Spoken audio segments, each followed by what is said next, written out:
तो इस फिल्म की शुरुआत होती है क्रिसमस ईव के टाइम से, जहां हम रात में एक कपल को देखते हैं जो सो रहे थे। तभी यहाँ पर उनकी बेटी आई।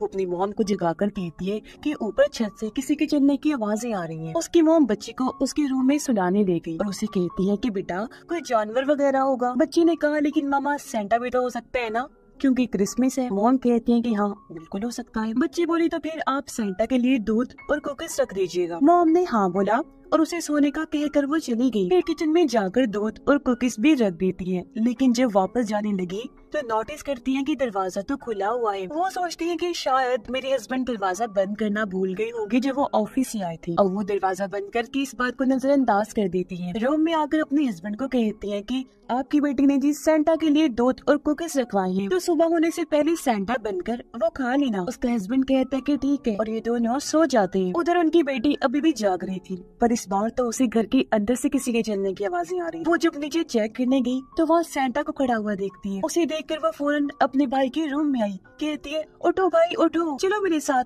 हमारे घर में सेंटा आया है, उसे देखने चलते हैं। लेकिन उसका भाई गहरी नींद में था तो वो नहीं जागता, इसीलिए वो अकेली ही नीचे आ गई सेंटा को देखने के लिए। बच्ची जब उसे गौर से देख रही थी तो उसे सेंटा की हरकतें अजीब लगती हैं, जो देखकर वो डर गई और अब वो दरवाजे के पीछे जाकर छुप जाती है और वहाँ से सेंटा को देखने लगती है। सेंटा अपने थैले में से एक कुल्हाड़ी बाहर निकालता है। उसके हाथों पर खून भी लगा हुआ था, जो देखने से हम समझ जाते हैं कि ये सेंटा नहीं है, बल्कि उसके बीच में है पागल कातिल जोकर, जो हेल से आया डीमन है पर जोकर के रूप में है, और इसका नाम है आर्ट द क्लाउन, जिसे खत्म करना बहुत मुश्किल है। बेरहमी लोगों को मार देता है। बच्ची बहुत घबरा गई। आर्ट द क्लाउन अब जाता है बच्ची के भाई के कमरे में, सोते वही कुल्हाड़ी से उस पर वार कर देता है। फिर बार बार अटैक करके उसका सर, हाथ, पैर, बाजू सब कुछ काट के अलग अलग कर देता है। बुरी तरह उसे चीर के रख देता है। आवाजें सुनकर बच्ची की हालत खराब हो गई। वो भाग कर छुपने चली जाती है, पर आर्ट द क्लाउन जाता है बच्ची के मॉम डैड के कमरे में। उसके डैड के चेहरे पर आते ही कुल्हाड़ी से वार कर देता है।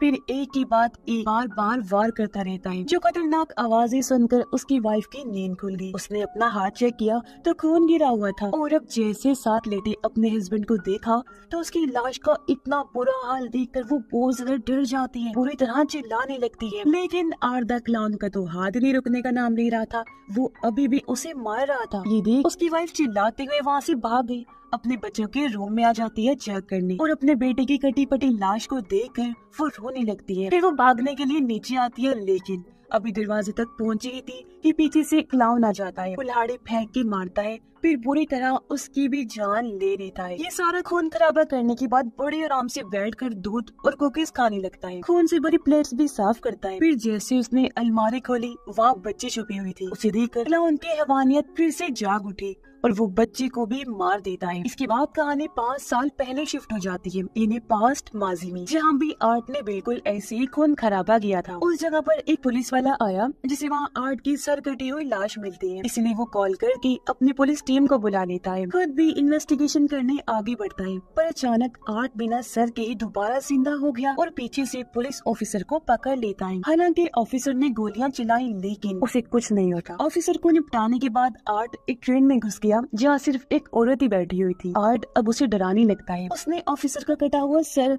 अपने सर वाली जगह पर रख के पकड़ा हुआ था, जो बहुत डरावना लग रहा था।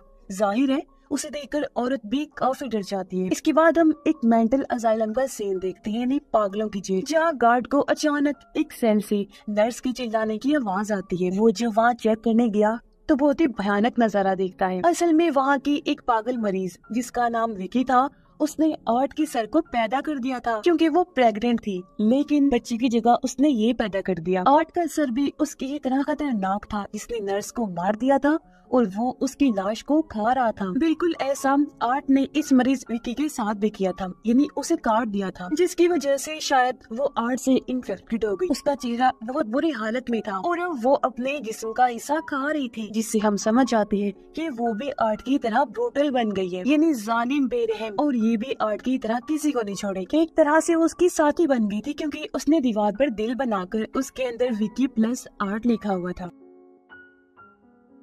अब गार्ड दिखता है कि आर्ट की सर कटी हुई लाश भी वहाँ आ गई है, पर इससे पहले वो कुछ करता विकी गार्ड पर हमला कर देती है, जिसके बाद दोनों मिलकर अपनी हैवानियत दिखाते हैं। विकी उसके मुंह में हाथ डालकर उसका जबड़ा उखेड़ देती है और आर्ट उसका चेहरा फाड़ देता है। अब आर्ट उस सर जो विकी ने पैदा किया था उसे लगाकर विकी को लेकर वहाँ से चला जाता है और ये दोनों एक ट्रेन में बैठकर निकल जाते हैं। ये दोनों एक खाली पड़े घर में आ गए जहाँ विकी खुद को शीशे में देखकर अपना सर मारकर उसे तोड़ देती है। वो टूटा हुआ टुकड़ा लेकर बाथ टब में बैठ जाती है और अपने हाथ को काट कर बाथ टब को अपने खून से भर देती है, जबकि उसके सामने आदमी कुर्सी पर बैठ गया। जिसके बाद वो 5 सालों तक इसी पोजीशन में ही बैठी रही और कहानी 5 साल आगे आ गई, यानी प्रेजेंट टाइम में, मौजूदा वक्त में। यहाँ हम एक लड़की सियाना को देखते हैं जो पिछले 5 सालों से एक मेंटल हॉस्पिटल में थी। दरअसल 5 साल पहले आर्ट ने उसके सामने में खून खराबा कर दिया था, जिसमें उसने सियाना के दोस्तों और सबको मार दिया था। लेकिन आखिर में जिसने सर काटकर आर्ट को मारा था वो और कोई नहीं बल्कि सियाना ही थी, क्योंकि उसने आर्ट को एक जादुई तलवार से मारा था जो हेवन जन्नत से आई तलवार थी। पर उस हादसे का सियाना के दिमाग पर काफी गहरा असर हुआ। वो सदमे में जा चुकी थी, पर अब वो ठीक हो गई थी, इसीलिए उसे छुट्टी मिल गई थी। उसके अंकल उसे हॉस्पिटल से लेकर घर आए, जहाँ वो अपनी आंटी और कजिन से मिलती है जिससे वो काफी क्लोज थी और दोनों काफी खुश हो जाती है। उधर उसे खाली पड़े घर में 2 वर्कर्स आए जिनका काम था पुरानी बिल्डिंग्स को तोड़ना, और पहले वो इस घर का अब सर्वे करने आए थे। दोनों वहाँ भी चले जाते हैं जहाँ विकी और आर्ट की लाशें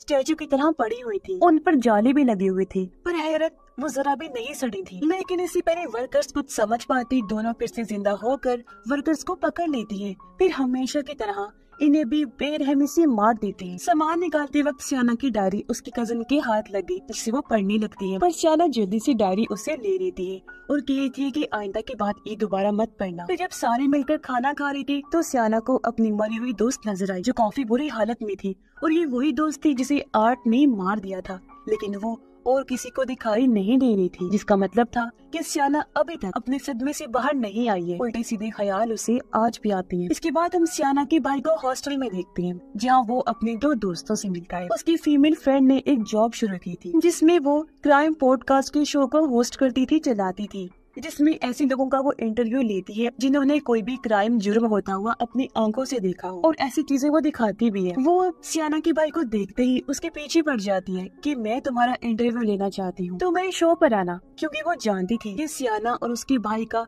आर्ट द क्लाउन से सामना हो चुका है। आर्ट की एक तरह से वो फैन थी, उसके बारे में जानना चाहती थी। इस पर सियाना का भाई घबरा गया, लेकिन वो कहता है कि ठीक है, मैं सोचकर बता दूंगा। तभी उसके पास सियाना की कॉल आई। वो अपने भाई से कहती है कि तुम्हारी बहुत याद आ रही है, तो मैं तुमसे मिलना चाहती हूँ, तुम मिलने घर आ जाओ। उधर आर्ट और विकी अभी भी उस खाली पड़े घर में थे। यहाँ आर्ट एक नया तरीका ढूंढ रहा था कि अगली बार किसी को भी टॉर्चर करना हो तो कैसे करूँ, यानी कितनी बेरहमी से जालिम तरीके से मारूं। अब सबको पता है और ये बात आर्ट भी जानते हैं कि जब भी सर्दी लगती है तो उस पर चोट ज्यादा ही दर्द देती है। तो उसका ये नया टॉर्चर का तरीका इसी बारे में था, जिसका एक्सपेरिमेंट तजुर्बा वो एक चूहे पर करता है। पहले उसे जमाता है, फिर पटक कर किसी खिलौने की तरह तोड़ देता है, जो चीज अब वो किसी इंसान पर ट्राई करने वाला था।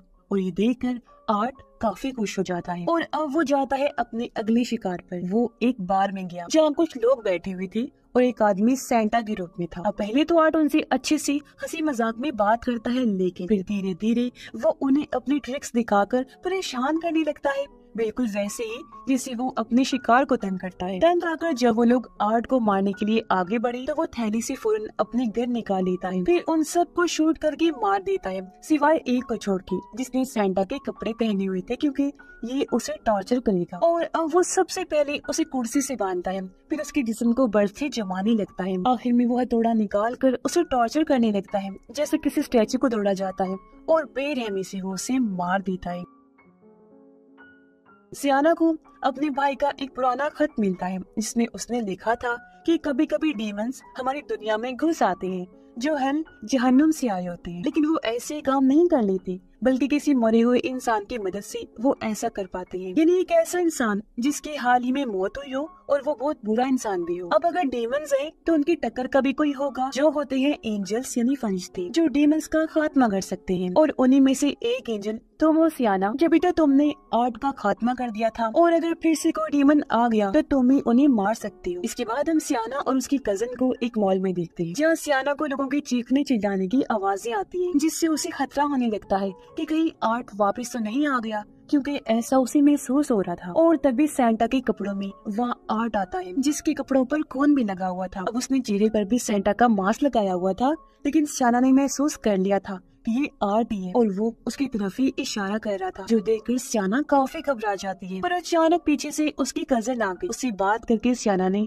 जैसे पलटकर वापस देखा तो आर्ट वहाँ से गायब हो गया था। फिर घर आकर सियाना इस बारे में अपने भाई को भी बताती है कि मैंने आज मॉल में आर्ट को देखा। उसका चेहरा तो मैं देख नहीं पाई क्योंकि उसने सेंटा का मास्क लगाया हुआ था, लेकिन मुझे पक्का यकीन है कि वो आर्ट ही था क्योंकि मैं उसे महसूस कर सकती हूँ। उसका भाई कहता है कि ऐसा कैसे हो सकता है, आपको जरूर वहम हुआ होगा क्योंकि उसे तो आपने मार दिया था ना, तो बस आर्ट का खेल तो खत्म हो चुका है। मैं भी उस हादसे को भूल गया हूँ और अब आप भी भूल जाइए। इस पर सियाना अपने भाई को उसी का लिखा हुआ खत दिखाती है जिसमें उसने ही कहा था कि डीमन को इंसानी दुनिया में आने के लिए मरे हुए बुरे इंसान की जरूरत होती है। पहले आर्ट एक बच्ची की मदद से आया था जो बहुत बुरी थी, पर इस बार वो आया है विकी के जरिए, जब तो वो मेंटल अजाइलम से गायब है। उसका भाई ये सुनकर घबरा गया, कहता है तो फिर अब हमें क्या करना चाहिए, पुलिस के पास जाएं या टाउन छोड़ के ही भाग जाएं या फिर अंकल आंटी को बताएं। सियाना कहती है कि उन्हें बताने का फायदा नहीं होगा, वो मेरी बातों को यकीन नहीं करेंगे क्योंकि वो तो मुझे पहले पागल समझते हैं। मुझे अब कैसे भी करके वो जादुई तलवार ढूंढनी हो, जब भी हम उन डेमंस को हरा सकते हैं। उधर आर्ट मॉल में सेंटा बनकर बैठ जाता है और जो आदमी सेंटा बना हुआ था आर्ट ने उसे मार दिया था और उसकी दाढ़ी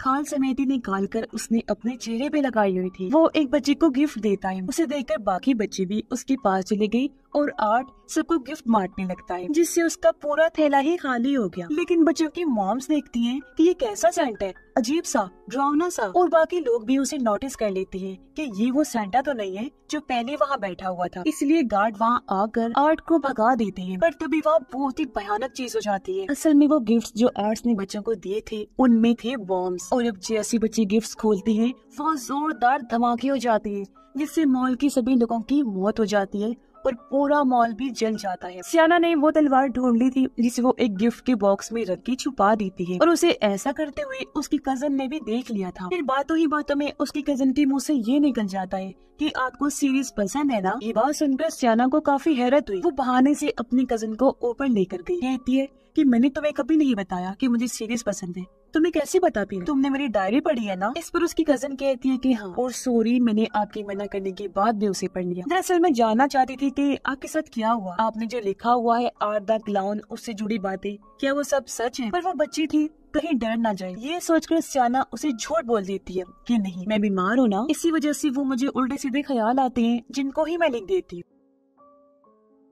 उसकी कजन पूछती है अच्छा तो क्या आपने उस जादुई तलवार से आर्ट की गर्दन नहीं उड़ाई थी। सियाना कहती है कि नहीं। कजन काफी मायूस हो गई, बोलती है अरे यार शिट, सब बेकार चला गया, मुझे तो वो बड़ा मजे का लग रहा था। सियाना कहती है अच्छा मेरी बात सुन, तुमने मेरी डायरी से जो पढ़ा है तुम जो भी जानती हो वो किसी को मत बताना, ओके। उसे वादा भी करती है जिस पर उसकी कजन मान जाती है। उधर हॉस्टल में सियाना की भाई की दोस्त अपनी दूसरी दोस्त को कहती है कि मैं कैसे भी करके उसका इंटरव्यू लेना चाहती हूँ क्योंकि मैं आर्ट की कहानी के बारे में जानना चाहती हूँ, उसके खौफ को महसूस करना चाहती हूँ कि कैसा लगता है जब उस जैसा बुरा डीमन आपके इतने करीब होता है, वो कैसे मुस्कुराता है। अब आर्ट जो पहले हॉस्टल में घुस गया था चुप कर उन दोनों की बातें सुन लेता है और सोचता है अच्छा तो ये इतने करीब से मुझे महसूस करना चाहती है, तो चलो ये जो मांग रही है इसे दे देता हूँ। सियाना टीवी पर न्यूज देख रही थी जहाँ उस मॉल में होने वाले धमाकों के बारे में बताया जा रहा था। गवर्नमेंट को लगता है कि ये किसी दुश्मन का हमला है, लेकिन सियाना समझ जाती है कि नहीं ये आर्ट का काम है, इसलिए वो घबरा जाती है। उसे अपने भाई की फिक्र होने लगी, इसलिए वो फोन करके उसे इस बारे में बता देती है और घर आने का कहती है। उसका भाई पूछता है आप तलवार ले आए हो, जिस पर सियाना हाँ में जवाब देती है और वो भी घर आने के लिए मान जाता है। अब उनके अंकल हॉस्टल जाते हैं सियाना के भाई को लेने के लिए। बाथरूम में वो होस्ट लड़की यानी सियाना के भाई की दोस्त और उसका दूसरा दोस्त साथ में थे, पर तभी यहाँ पर आ जाता है और वो चैनसो से उन पर वार कर देता है। उसके दोस्त पर पहले वार करता है जिसके बाद लड़की के सर पर हमला कर देता है और उसे तब तक मारता रहता है जब तक उसका चेहरा कुचला नहीं जाता, पर वो अभी भी जिंदा थी। उसके आखिरी टाइम में आर्ट उसे स्माइल करके दिखाता है कि मैं ऐसे मुस्कुराता हूँ और कहता है देखो मैंने तुम्हारी ख्वाहिश पूरी कर दी, ऐसा होता है जब मैं पास होता हूँ, लो कर लो मुझे महसूस। जो कहकर वो उसे जान से मार डालता है और अपना चश्मा उसकी लाश को लगा देता है। अब उस लड़की का दोस्त जख्मी हालत में जमीन पर पड़ा हुआ था, उसे देखकर एक बार फिर आर्ट फुल ब्रूटली मोड में आ जाता है। वो चैनसो की मदद से उसे बीच में से ही काट कर 2 टुकड़े कर देता है और इतनी दर्दनाक मौत उसे देता है। सियाना की नींद एक डरावना सपना देखकर खुल जाती है। वो देखती है कि रात के 2 बज रहे हैं और उसके अंकल आंटी अभी तक जाग रही हैं क्योंकि उसे उनकी बातें करने की आवाज आ रही थी। सियाना जब नीचे चेक करने जाती है तो वो ये देखकर डर जाती है कि वो उसके अंकल आंटी नहीं बल्कि विकी थी जो उनकी आवाजें निकाल रही थी। जबकि आर्ट ने उसके अंकल को मार दिया था, उसने उनका सर काट दिया था और बाकी जिस्म को वो दीवार पर कीलों की मदद से लटका रहा था। अब एक छोटे थोड़े से आर्ट सियाना पर हमला करने आगे बढ़ा। हालांकि वो भी उसका मुकाबला करती है लेकिन बिना तलवार के वो उससे लड़ नहीं सकती थी, इसलिए वो तलवार लेने की कोशिश करती है। पर तभी पीछे से आर्ट आकर हथौड़े से अटैक करके उसे बेहोश कर देता है। सियाना को जब होश आई तो वो खुद को कुर्सी से बंधा हुआ पाती है और सामने उसकी आंटी को भी बांधा हुआ था। बीच में टेबल पर किसी चीज को लपेट के रखा हुआ था। तभी विकी आंटी के पास जाकर उनके मुंह से टेप हटाती है। वो रोते हुए पूछती है कि मेरी बेटी कहाँ है और तुमने क्या किया है उसके साथ। इस पर विकी आर्ट को कहकर उस चीज पर से पैकेट हटा देती है। वो दरअसल एक पिंजरा था जिसमें किसी का कटा हुआ सर था। उसे चूहे खा रहे थे, मांस उस पर जरा भी नहीं था। वो खोपड़े जैसा लग रहा था, इसलिए पहचान ही नहीं हो रही थी कि ये किसका सर है। आंटी रोते हुए कहती है कि नहीं ये झूठ है, मुझे यकीन नहीं है तुम्हारी बात पर, ये मेरी बेटी का सर नहीं हो सकता। जिसके बाद वो उन्हें भी टॉर्चर करने लगती है। एक पाइप के जरिए वो उनके मुंह में चूहा डालते हैं। फिर विकी आंटी का गला काट कर चूहे को वहाँ से बाहर निकालती है और इस तरह सियाना की आंखों के सामने ही उसकी आंटी को भी इतनी बेरहमी से वो मार देते हैं। विकी फिर सियाना को कांटों का ताज पहना देती है और उसे कहती है कि हाँ सच में ये सर तुम्हारी कजन का नहीं है। इसके बाद वो सियाना के कजन को वहाँ लेकर आती। फिर आर्ट उस सर को चश्मा लगा देता है जो इस बात की तरफ इशारा था कि ये सर सियाना के भाई का है। जो सुनकर सियाना जैसे पागल हो जाती है, वो जोर जोर से चिल्लाने लगी। उसे चुप करवा के विकी कहती है सुना मेरी बात, यहाँ कोई गॉड नहीं है। उसका गला घोटने लगती है। ऐसा करके विकी सियाना का गॉड पर यकीन और उसकी हिम्मत को तोड़ना चाहती थी ताकि वो उसे अपने कंट्रोल में कर सके। लेकिन सियाना इतनी मजबूत रही कि उसका ना तो गॉड पर यकीन टूटा और ना ही हिम्मत टूटी। इसलिए विकी पूरी कोशिश करने के बावजूद भी उसे अपने कंट्रोल में नहीं कर पाती और अब वो सियाना के सामने उसकी कजन को भी मारना चाहते थे।